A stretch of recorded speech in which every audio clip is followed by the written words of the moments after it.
We know that he continues to do business with China because he's got a secret Chinese bank account. How is that possible? How is that possible? A secret Chinese bank account.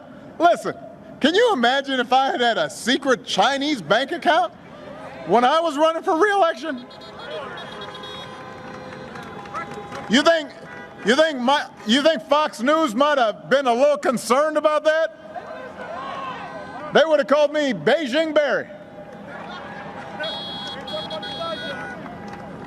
It is not a great idea to have a president who owes a bunch of money to people overseas. That's not a good idea. I mean, of the taxes Donald Trump pays, he may be sending more to foreign governments than he pays in the United States. His first year in the White House, he only paid $750 in federal income tax. Listen, my first job was at a Baskin Robbins when I was 15 years old. I think I might have paid more taxes that year working at a dispensing ice cream. How is that possible? How many people here paid less than that? It's possible, just possible now, that if you are living high on the hog and you only pay $750 in taxes, that maybe, just maybe, he might not know what working people are going through here in Pennsylvania. We cannot afford 4 more years of this, Philadelphia. But the good news is, right now you can choose change.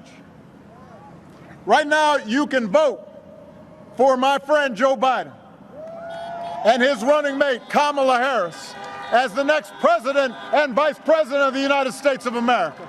As if there was any doubt that the Republican Party traffics in projection, remember that Donald Trump has been attacking Joe Biden for months for being soft on China. On an endless loop, Trump has staked his re-election on this idea that if Biden's elected, he's going to be completely owned by China. But their greatest dream in the world is that Joe Biden wins because they will own this country. China will own this country. And yet, it turns out that while Trump has been busy accusing Joe of being soft on China, it's him in the end who not only has a secret bank account in China that hasn't been disclosed on his financial disclosures, according to the New York Times, but that the corporation he listed the account under paid over $188,000 in taxes in China while pursuing licensing deals from 2013 to 2015.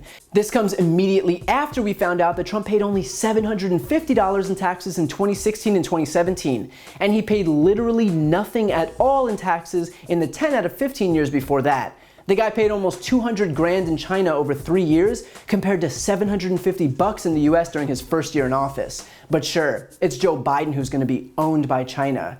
Got it. By the way, I should probably note that this isn't the only mysterious financial dealing that Trump's involved in. He's got over $400 million owed to someone that hasn't been disclosed.